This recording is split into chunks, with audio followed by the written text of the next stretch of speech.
En esta ocasión les hablaré sobre Papa Legba, el vudú en la tradición haitiana. Entre los cientos de loas o espíritus que conforman el panteón vudú, él es quien conecta el mundo terrenal con el sobrenatural. La tradición haitiana cuenta: si te encuentras en el punto donde dos caminos se unen, justo en el momento en que la noche se convierte en amanecer, es posible que veas al anciano sentado ahí. Incluso aunque no lo distingas, puedes oler el tenue aroma del tabaco de su pipa, escuchar la sombra de su bastón y escuchar su alegre y profunda risa. Algunos dicen que se trata del mismo diablo, otros que es un ángel enviado del cielo, y aún hay quienes juran que es el morador que habita en el límite entre ambos mundos. Solo una cosa es segura: una vez que has ido a ver al Papa Legba, nunca volverás a ser el mismo. Antes de poder contactar con cualquier loa o lua, espíritus superiores, los practicantes del vudú deben invocar a Papa Legba, el loa que guarda las puertas del Bilokán, donde estas entidades habitan, y quien tiene el poder de otorgar o negar la comunicación entre ambos planos. Su apariencia es la de un hombre de raza negra entrado en años. Usa sombrero de ala ancha y para caminar debe apoyarse en un bastón o muletas. De constitución famélica, siempre se le ve fumando una pipa, y no es poco común que esté acompañado por un perro, una rata o un gallo, sus animales representativos. Habla todas las lenguas, ya que se trata de un portavoz e intérprete de los dioses, y por tanto, uno de los más importantes loas. Es una especie de fuerza paternal de la creación del universo, y todos deben pasar ante él antes de contactar con otros espíritus. Sin su ayuda, ni siquiera ellos serían capaces de entenderse entre sí. No obstante, su naturaleza puede ser un tanto tramposa y pendenciera, características que alentaron a los misioneros cristianos a asociar la imagen de Papa Legba y en general a toda la liturgia vudú con el diablo y los ritos satánicos.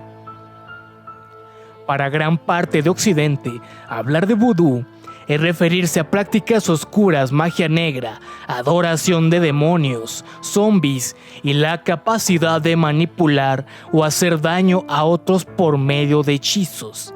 Sin embargo, tal visión, en gran medida incitada por el imaginario hollywoodense, está muy lejos de representar la realidad de esta religión tradicional de Haití. Desde el 2003, reconocida junto con el catolicismo como el culto oficial del país latinoamericano. Para entender cómo es que ha llegado a tener semejante fama, es necesario recordar las circunstancias en que este culto se generó, tanto el vudú como sus espíritus, entre ellos el mencionado Papa Legba. Tiene sus orígenes en la esclavitud, aunque sus raíces se remontan a las tribus yoruba que habitan en la costa africana. Fue durante el auge de las colonias en América, principalmente entre los siglos XVI y XVII, que miles de personas provenientes de Togo, Benín, Ghana y Nigeria fueron llevadas a Haití en calidad de esclavos. A toda esa gente se le obligó a dejar atrás sus creencias y adoptar el catolicismo como única religión.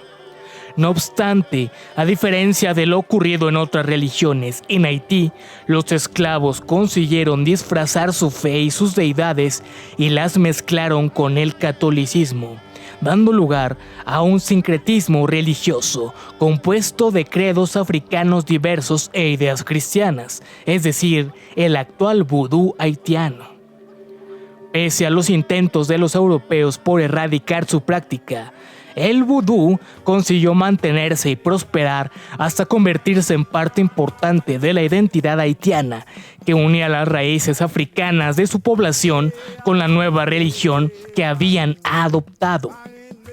Este era practicado en secreto y a través del culto a los santos católicos.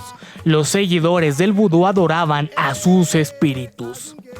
Tal ha sido su importancia en la historia haitiana, que se cree que fue durante un ritual vudú, cuando la chispa de la insurrección esclava de 1791 se propagó, culminando con la Revolución Haitiana y el surgimiento de la República de Haití en 1804.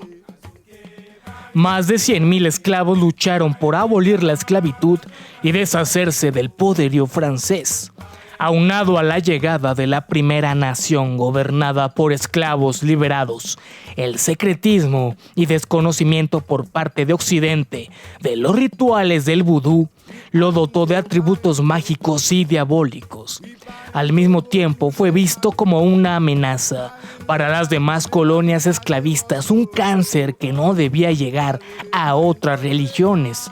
Por ello, además de los bloqueos comerciales a los que se sometió al recién erigido Estado haitiano, se comenzó una intensa campaña de desprestigio contra el poco entendido vudú y sus practicantes, es decir, casi toda la isla. El asesinato y la canibalización de una niña de 12 años durante una ceremonia de 1863 en Bisotón, a las afueras de Puerto Príncipe, pareció dar al resto del mundo la razón sobre el carácter maligno del vudú.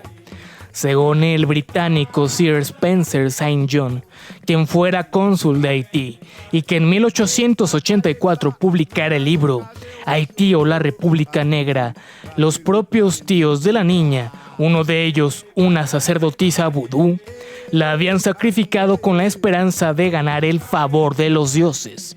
En su libro, así como en otros relatos hoy catalogados como sensacionalistas, Spencer describió con lujo de detalles el macabro suceso, afirmando que no se trataba de un caso aislado y que el canibalismo ritual promovido por los practicantes del vudú era habitual ahí.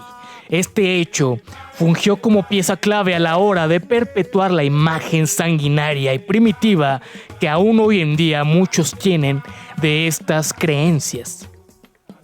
Pero el vudú, poco a poco, y a costa de revelar muchos de sus secretos y lineamientos, se va abriendo paso como una religión más animista en esencia, como semejante en varios aspectos al cristianismo. Los que practican el vudú creen que hay un mundo visible y uno invisible y que estos dos se entrelazan, explica Sumia Arya Haas, del Departamento de Estudios Religiosos de la Universidad de Harvard, en un artículo en 2011.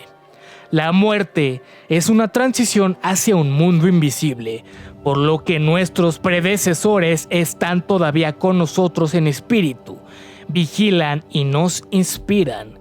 Si bien sus partidarios creen en la existencia de un solo Dios llamado Bondye, hay otros seres espirituales encargados de guiar los asuntos de los hombres, los loas, como Papa Legba.